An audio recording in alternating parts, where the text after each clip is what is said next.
Assalamualaikum warahmatullahi wabarakatuh. Berjumpa kembali dengan saya Ani Suryani, CGP Angkatan 9 dari SMP Negeri 1 Majenang, Kabupaten Cilacap. Hari ini saya tidak sendiri, saya ditemani oleh Bu Nani, Guru Mapel IPS SMP Negeri 1 Majenang. Assalamualaikum Bu Nani, gimana kabarnya hari ini? Waalaikumsalam Bu Anis, alhamdulillah hari ini baik. Nah, terima kasih Bu Nani. Hari ini kita akan adakan percakapan pra-observasi ya Bu Nani. Ya, Nanti saya akan observasi jalannya proses pembelajaran yang ada di kelas atau sebelum saya melakukan supervisi kelas. Adapun tujuan diadakannya supervisi adalah untuk mengetahui dan mengevaluasi jalannya proses pembelajaran yang Bu Nani lakukan.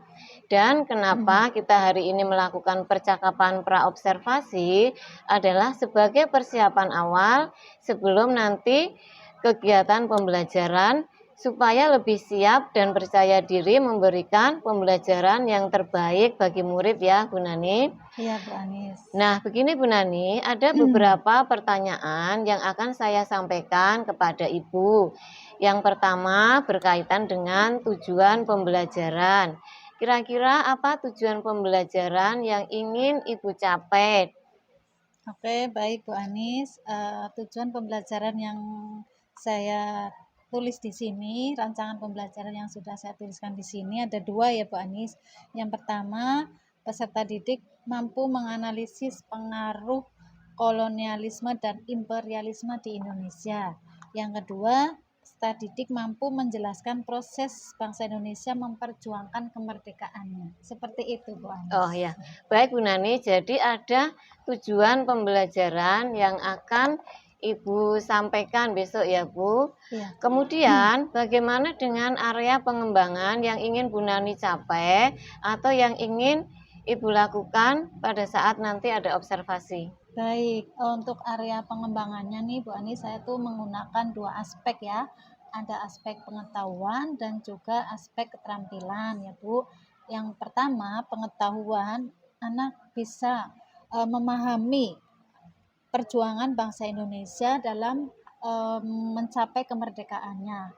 Keterampilannya nanti anak akan membuat sebuah hasil karya berupa PDF yang nantinya akan anak buat dalam bentuk Canva tentang perlawanan bangsa Indonesia.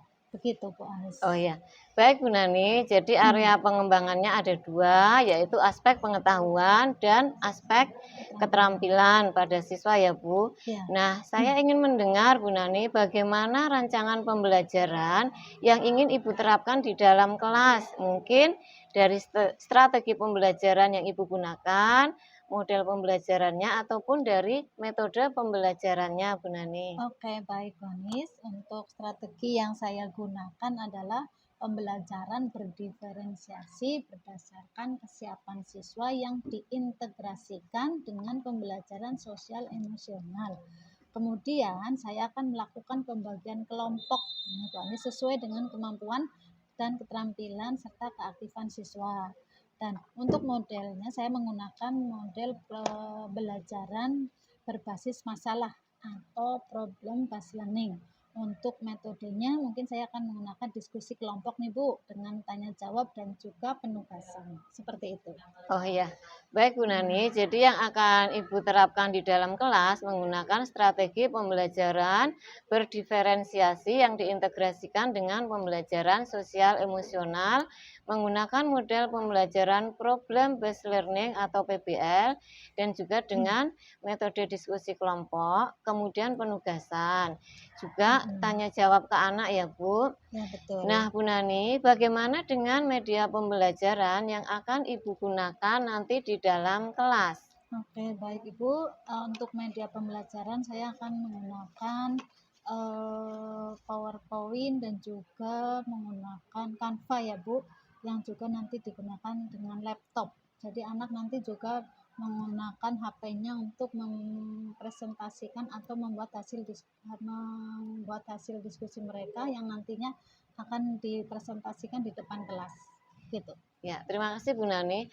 Bagaimana Ibu akan melakukan kegiatan pembelajaran tersebut? Kira-kira di hari apa, di kelas berapa? Mungkin nanti juga menyesuaikan dengan jam saya mengajar Bu Nani. Oke, baik Bu Anis. Mungkin nih kebetulan sekarang kan hari Rabu ya Bu. Mungkin hari Kamis depan lah ya Bu. Tanggal 25 nih. Kira-kira Bu Anis bisa nggak nih tanggal Ya. 25? Bisa Bu Nani, akan saya Oke. usahakan. Oh baik. Hari Kamis tanggal 25 di kelas 8B ya Bu Anis Iya. nih.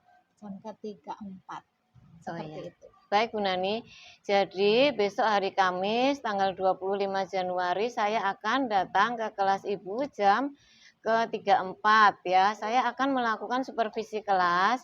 Saya akan melihat juga mencatat hal-hal apa saja yang terjadi di dalam kelas ya Bu. Oke. Nah, nanti setelah Ibu melakukan kegiatan pembelajaran di dalam kelas, kita akan adakan lagi percakapan yang terakhir, yaitu percakapan pasca observasi yang nanti akan didampingi juga oleh pengajar praktek.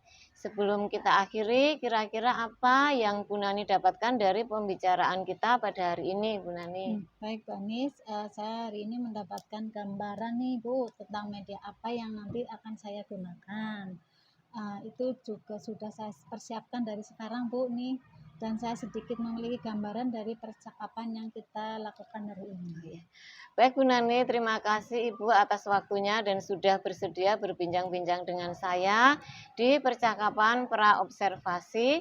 Sampai bertemu di kegiatan observasi kelas pada hari Kamis ya Bu. Ya. Demikian percakapan kita hari ini, sampai bertemu di kegiatan observasi kelas dan juga percakapan pasca observasi.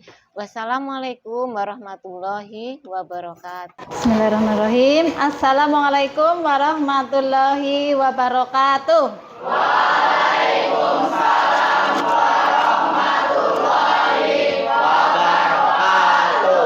Selamat pagi. Pagi, yes. Alhamdulillahirrabbilalamin. Pada pagi hari ini kita bertemu lagi ya di pelajaran mata pelajaran IPS dengan materi yang kemarin kita sudah sedikit kemarin ya, masih ingat materi yang lalu tentang apa? Penjelajahan bangsa Eropa kemana? Ke Indonesia. Oke, baik. Nanti Ibu akan sedikit kasih gambaran ya, seperti apa sih bangsa Eropa itu datang ke Indonesia. Sebelumnya hari ini sehat semua ya? Alhamdulillah sehat. Baik, Ibu akan menampilkan sedikit video untuk mengingatkan kembali materi yang kemarin kita sudah pelajari ya. Baik, perhatikan baik-baik. Sebentar.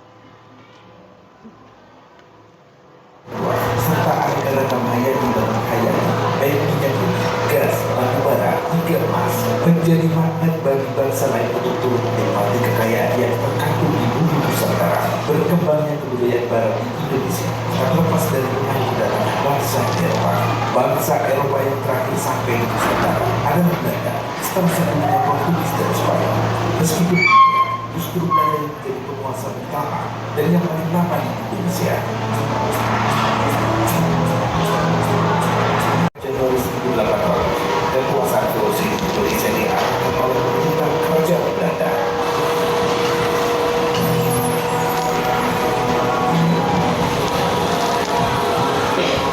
Pemirsa, berdirinya VOC menjadi tonggak dominasi Belanda dan Nusantara setelah berhasil monopoli perdagangan Eropa, menguasai Batavia dan sebagian besar Jawa hingga mendirikan kerajaan Eropa. VOC menjadi representasi awal dari kolonialisme Belanda di Nusantara. Sejak saat itu, Indonesia diperintah langsung oleh pemerintah Belanda. Pemerintahan Belanda di Indonesia berlangsung sampai dengan tahun 1942.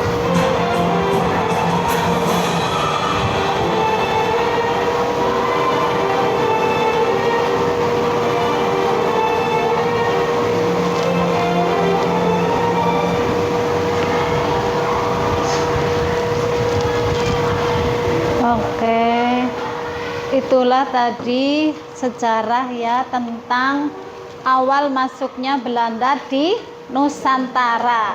Oke, jadi dengan datangnya Belanda ke Nusantara ada beberapa tujuan ya yang mereka ingin capai. Salah satunya adalah mencari rempah-rempah. Nah, dari tujuan itu mereka ingin mendapatkan rempah-rempah sebanyak-banyaknya. Nah, apakah Indonesia diam saja? Tidak. Indonesia melakukan perlawanan. Nah, hari ini kita akan diskusi tentang perlawanan rakyat Indonesia. Nah, nanti kita akan berkelompok ya, sesuai dengan depan belakang aja ya biar mudah ya. Atau nanti boleh kolaborasi karena ada beberapa teman yang tidak masuk. Nanti kita akan diskusi tentang perlawanan rakyat terhadap Belanda. Nanti ada beberapa materi. Nanti ada yang pertama nanti kelompok 1. Kelompoknya siapa? Tunjuk jari kelompok 1. Kelompoknya Rehan ya. Ya. Kelompoknya Rehan nanti membahas tentang perlawanan Sultan Ba'abullah. Oke. Kelompok 2. Kelompoknya Ayu membahas tentang perlawanan rakyat Aceh. Oke. Terus kelompok 3, kelompoknya Rifa ya, membahas tentang serangan Mataram. Oke, kelompok 4, Asrin, pemberontakan Banten. Baik, terus yang kelima kelompoknya Afsal ya, tentang perlawanan Hasanuddin. Terus kelompok 6, kelompoknya Denis ya, perang Padri di Sumatera Barat. Oke. Oh, yang terakhir nih kelompok 7. Kelompoknya Fakih. Perang Aceh ya. Oke, baiklah.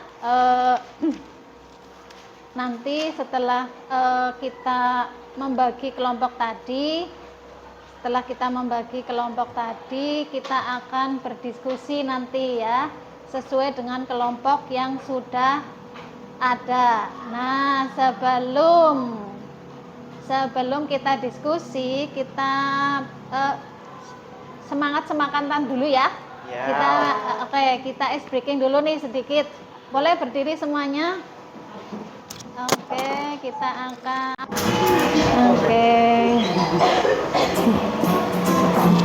Kita akan menari bersama. Ayo kita ikuti semuanya.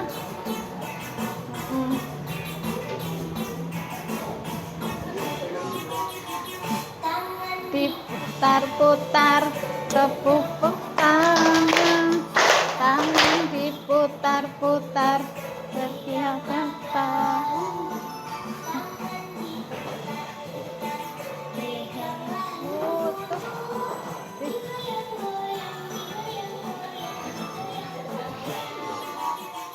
Tangan diputar-putar, boleh sambil ngomong ya.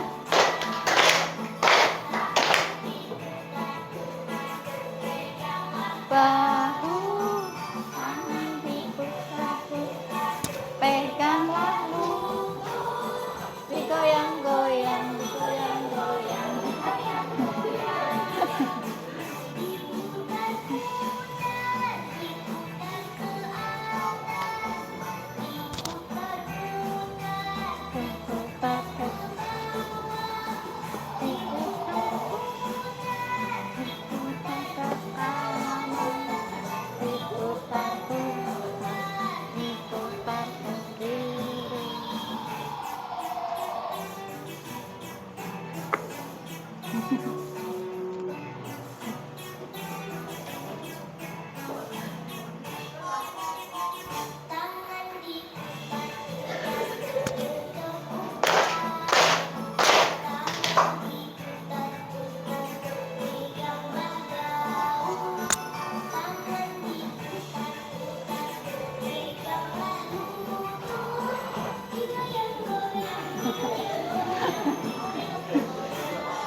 Oke.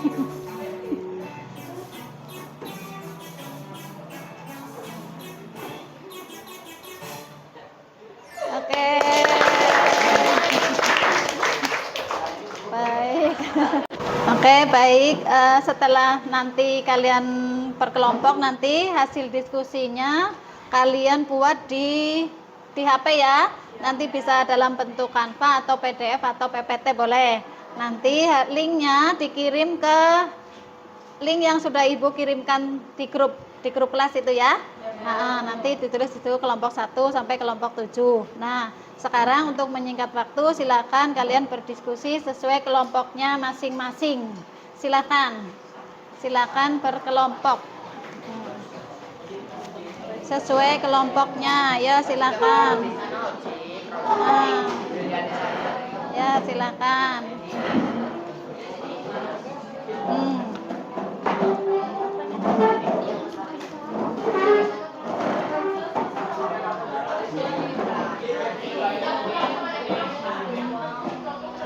Ya, silakan. Ya. Ya.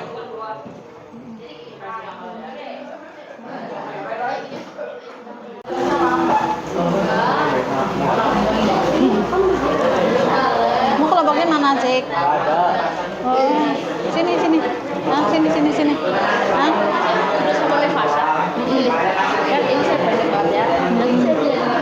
Ya, boleh. Tambahin. Maksudnya nanti baca ini aja nggak apa-apa. Ditambahin. Iya. Oh, sini. Ikut sini nggak apa-apa.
Oke, udah selesai semua?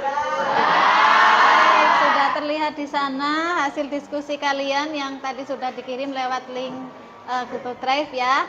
Baik, kita akan mulai presentasi mulai dari kelompok 1. Baik, kelompok 1 nih kelompoknya Rehan. Kelompoknya Rehan ya, udah siap ya? Sudah. Oke, silakan maju. Nanti silakan teman-teman untuk memperhatikan apa yang disampaikan kelompok 1 dan nanti boleh bertanya ya, memberi pertanyaan, memberi apresiasi atau memberikan tanggapan ya, silakan. Silakan kelompok 1 maju ke depan.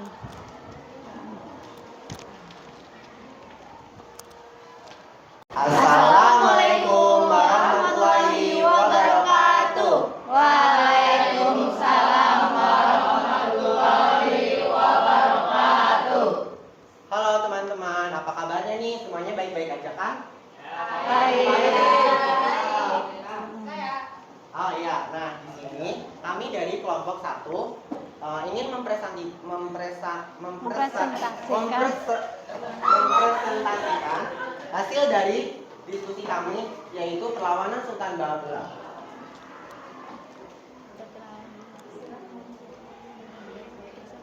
Perlawanan Sultan Bahabula terhadap persekutuan dagang 1605 sampai 1660.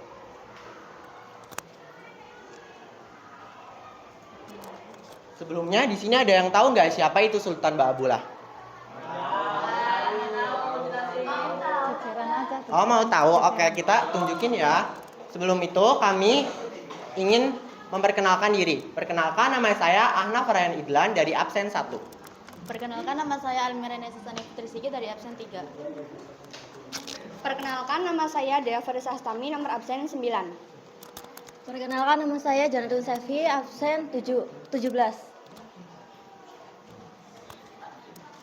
Sultan Ba'abullah merupakan Sultan ke-7 dan penguasa ke-24 Kesultanan Ternate di Maluku Utara. Beliau dikenal karena perlawanan giginya pada upaya monopoli Portugis terhadap rempah-rempah dan upaya mempertahankan kedaulatan wilayahnya. Wilayah kekuasaan Kesultanan Ternate dikenal sebagai penghasil rempah seperti cengkih dan pala. Nah, dari penjelasan tersebut kita bisa lanjut ke kehidupan dari Sultan Ba'abullah. Diterangkan sama Jana ya. Sama dia. Sultan Ba'abullah lahir pada 10 Februari 1528. Ia merupakan putra tertua dari Sultan Khairun Jamil dan Boki Tanjung. Sejak kecil, Ba'abullah sudah diberi pendidikan soal keagamaan oleh ayah. Ia diajari untuk mendakwah. Pada Ba'abullah membantu sang ayah menjalankan pemerintahan kesultanan. Ia ikut menandatangani surat perjanjian fasilitasi Ternate pada Portugis pada 1560. Surat tertua Indonesia dengan Terus ya. Oh, pakai HP boleh? Oh, terus? Lanjut aja. Lanjut, kita akan bahas ke penjelasan atau inti. 1. Pada awal abad ke-16, Portugis dan Spanyol bersaing untuk mengendalikan rute perdagangan rempah-rempah dari Maluku ke Eropa. Portugis berusaha untuk membangun pos perdagangan dan apa ini? Bentar. pos perdagangan dan pangkalan militer di wilayah Kesultanan Ternate. Yang kedua, namun perilaku serdadu Portugis mulai tidak disukai oleh masyarakat. Serdadu Portugis bersikap arogan dan merendahkan rakyat Kesultanan Ternate. Sultan Ba'abullah memimpin perlawanan melawan Portugis untuk mempertahankan kedaulatan kesultanan dan mengendalikan perdagangan rempah-rempah.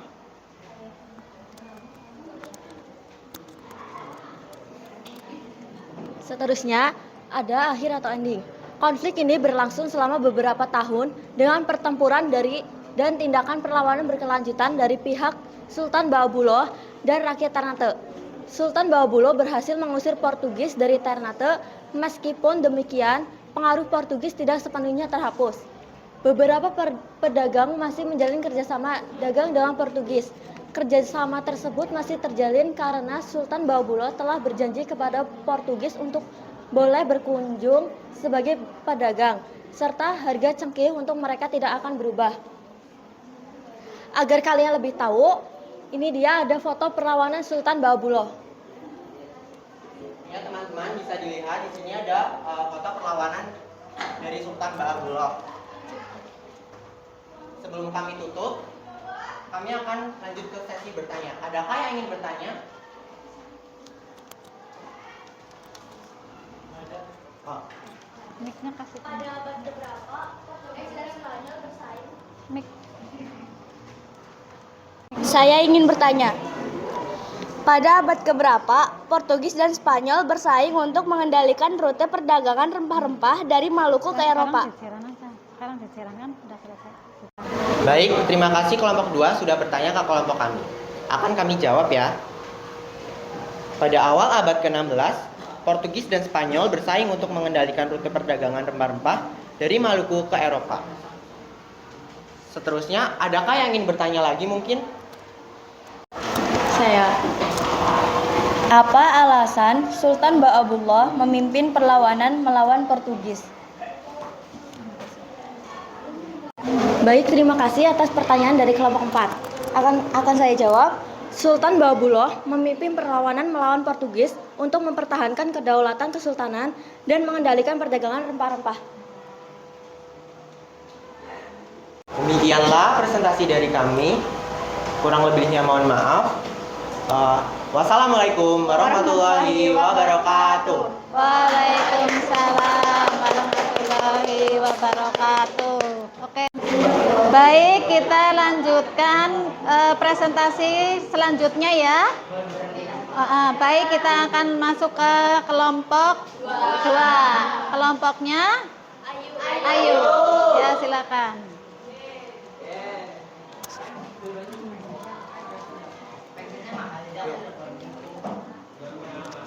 Di bawah HP-nya boleh ya yang kemarin itu. Assalamualaikum warahmatullahi wabarakatuh. Waalaikumsalam warahmatullahi wabarakatuh. Halo teman-teman, perkenalkan kami dari kelompok 2. Di sini kami akan mempresentasikan hasil diskusi kami tentang perlawanan rakyat Aceh. Sebelumnya perkenalkan saya Nadine Haji Mutami. Saya Aurelia Putri Rikatuna Dewi. Saya Tiara Juni Safira. Saya Alvira.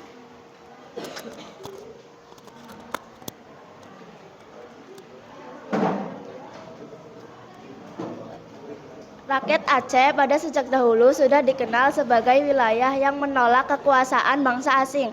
Abad ke-16, rakyat Aceh sudah melakukan perlawanan terhadap Portugis yang saat itu menguasai Malaka. Kesulitan Aceh juga merupakan pusat perdagangan penting yang kaya akan rempah-rempah dan barang berharga lainnya. Portugis berusaha untuk mendirikan pos perdagangan rempah-rempah, terutama lada. Selama bertahun-tahun, Portugis menjadi musuh Kesultanan Aceh Darussalam. Rakyat Kesultanan Aceh Darussalam melawan Portugis disebabkan oleh beberapa alasan. Adapun alasan-alasan tersebut antara lain sebagai berikut. Ambisi Portugis yang ingin monopoli perdagangan di wilayah Aceh. Portugis melarang orang-orang Aceh berlayar untuk berdagang melewati Laut Merah. Portugis menangkap kapal-kapal Aceh yang mengangkut rempah-rempah. Upaya Portugis untuk menguasai Aceh mendapat perlawanan yang kuat dari rakyat Aceh dan pemerintahan lokal.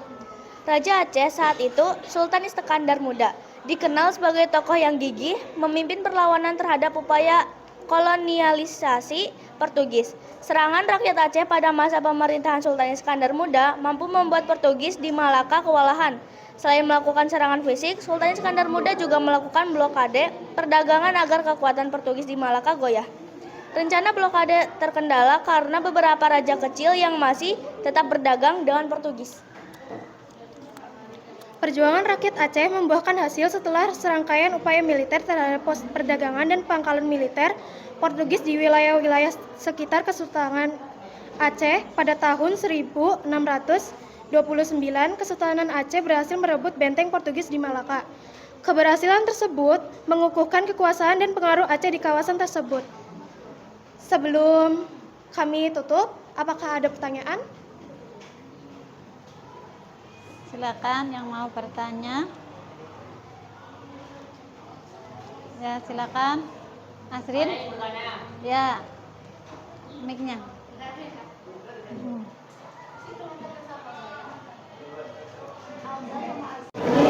Saya sebutkan alasan-alasan mengapa rakyat Kesultanan Aceh Darussalam melawan Portugis.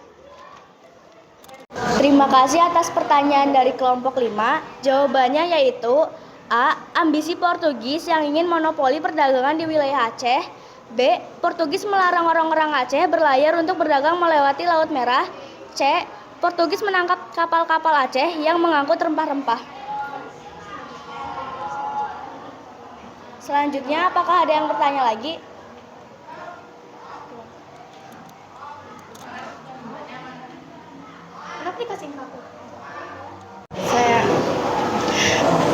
Pada abad keberapa rakyat Aceh melakukan perlawanan terhadap Portugis yang saat itu menguasai Malaka?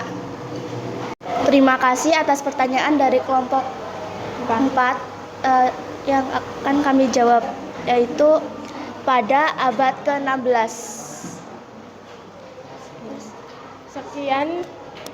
Sekian presentasi dari kami. Selebihnya mohon maaf jika ada tutur kata yang kurang berkenan. Wassalamualaikum warahmatullahi wabarakatuh. Waalaikumsalam warahmatullahi wabarakatuh. Baik, setelah kita presentasi dan kalian sudah melihat tadi hasilnya tentang perlawanan rakyat Indonesia terhadap penjajah. Bu Guru ingin tahu nih kira-kira kesimpulan dari pembelajaran kita hari ini apa ya? Siapa nih yang mau memberikan kesimpulan? Siapa nih? Saya, Bu. Oke, Afsal silakan. Jadi kesimpulannya adalah perlawanan yang dilakukan rakyat Indonesia masih bersifat kedaerahan, sehingga masih ada beberapa perlawanan yang bisa dihadapi oleh penjajah. Bangsa Indonesia harus bersatu melawan penjajah. Oke, bagus. Beri tepuk tangan. Ya, betul sekali ya. Jadi tadi perlawanan di beberapa daerah masih bisa dihadapi oleh penjajah karena memang perlawanannya itu masih berada di daerah-daerah ya, belum bersatu, belum menyeluruh, sehingga masih ada beberapa yang bisa dihadapi oleh penjajah, sehingga bangsa Indonesia waktu itu benar-benar harus bersatu ya melawan penjajah. Baiklah, pembelajaran kita cukup hari ini. Sebelumnya Bu Guru mau tanya nih, bagaimana perasaan kalian hari ini? Apakah senang? Senang. Baik, alhamdulillah. Mudah-mudahan apa yang kita pelajari hari ini dapatkan berkah dan ilmu yang bermanfaat ya. Kalian bisa belajar dengan baik. Baik, Bu Guru akhiri. Assalamualaikum warahmatullahi wabarakatuh. Waalaikumsalam warahmatullahi wabarakatuh. Baiklah, untuk memulai pembelajaran kita hari ini agar ilmu kita bermanfaat dan barokah ya, kita akan berdoa dulu. Silakan Rehan memimpin doa. Berdoa mulai.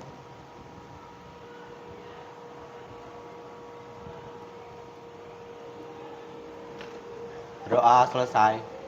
Baik, terima kasih Rehan. Mudah-mudahan ilmu yang kita dapatkan benar-benar barokah hari ini ya.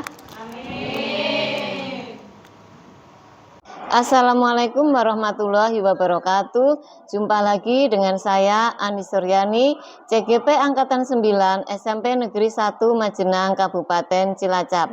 Hari ini saya akan melakukan percakapan pasca observasi dengan Ibu Nani Handayani. Kemudian saya sampaikan terima kasih kepada Ibu Samila selaku PP saya yang juga hadir pada hari ini.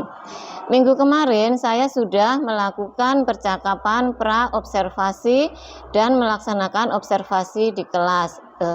Tujuan daripada observasi yaitu untuk mengevaluasi dan merefleksi kegiatan pembelajaran yang sudah berjalan. Nah, pada hari ini saya akan menanyakan kepada Ibu Nani Handayani selaku guru mapel IPS yang sudah kemarin saya observasi. Assalamualaikum Bu Nani, apa kabar? Waalaikumsalam. Alhamdulillah baik Bu Anis. Oh ya, alhamdulillah ya Bu, dalam keadaan sehat semua kita hari ini. Bu Nani, saya ingin menanyakan bagaimana perasaan setelah observasi. Oke Bu Anis, setelah kemarin Bu Anis masuk kelas saya dan mengobservasi kegiatan pembelajaran saya, perasaan saya sangat senang Bu Anis, seperti itu. Oh ya, terima kasih ya Bu Nani. Apakah hal-hal yang sudah baik yang dilakukan dalam proses pembelajaran? Ya, jadi setiap proses pembelajaran yang saya lakukan tentunya ada kekurangan dan ada kelebihannya. Ya, misalnya ya Bu Nani itu disuruh menilai diri Bu Nani sendiri dengan rata-rata antara 1 sampai 10 ya untuk kegiatan Bu Nani mengajar. Itu kira-kira Bu Nani berada di angka berapa? Oke, setelah kemarin saya diobservasi Bu Anis, tentunya pembelajaran saya belum maksimal ya Bu Anis. Saya kira saya masih di level 8. Oh iya, masih perlu ditingkatkan ya. Baik Bu Nani, adakah hal-hal yang perlu ditingkatkan? Ada, karena kemarin itu pembelajaran saya masih belum maksimal dan belum berpusat pada murid secara full. Jadi masih perlu pembelajaran yang lebih berpusat pada siswa. Nah itu ya Bu Nani, salah satu yang perlu ditingkatkan itu adalah pembelajaran yang berpusat pada siswa.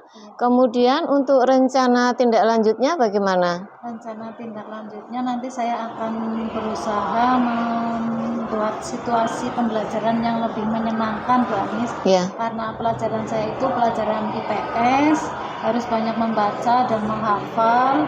Tentunya anak bisa menjadi lebih senang, lebih menyukai pelajaran IPS. Seperti itu. Oh ya. Rencana yang bagus ya Bu Nani, untuk tindak lanjutnya semoga bisa dilaksanakan sesuai dengan yang Bu Nani rencanakan. Kemudian untuk saya mau menanyakan untuk komitmen pembelajarannya Bu Nani. Oke. Minggu ini kan kita sudah mau menghadapi tes sumatif tengah semester ya Bu. Iya, Bu Mungkin Nani. setelah tes saya akan menerapkan pembelajaran yang lebih menyenangkan kepada siswa, sehingga siswa nanti akan lebih senang, lebih menyukai IPS, walaupun banyak hafalan, banyak sejarah-sejarah masa lalu yang memang itu harus dipelajari siswa. Oh iya. Ibu Nani, terima kasih hari ini sudah menyempatkan untuk perbincangan pasca observasi. Saya sudah mengganggu waktu mengajar Bu Nani. Nanti kalau sudah jamnya silahkan kembali ke kelas. Saya juga menyampaikan terima kasih kepada Ibu Samila yang bersedia mendampingi untuk percakapan pasca observasi hari ini. Saya kira cukup dari saya. Apabila ada kesalahan saya mohon maaf. Assalamualaikum warahmatullahi wabarakatuh. Waalaikumsalam warahmatullahi wabarakatuh.